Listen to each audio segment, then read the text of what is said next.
Under Article 1, Section 8 of the United States Constitution, Congress has the power to impose and collect taxes that are uniform across the country.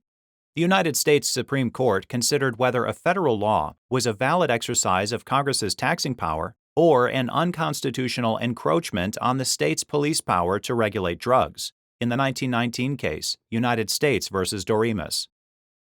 In 1914, Congress passed the Harrison Narcotic Drug Act, which required sellers and distributors of opiates and cocaine to register with the local tax collector and pay an annual $1 excise tax.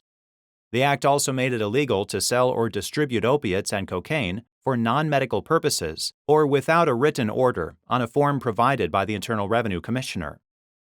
Charles Doremus, a physician, was charged with violating the act because he gave heroin to a known addict for the non-medical purpose of feeding his addiction and without the necessary written order.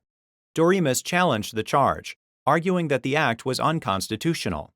The Federal District Court for the Western District of Texas agreed, reasoning that the act was an encroachment on the state's police power to regulate drugs and not a true revenue measure.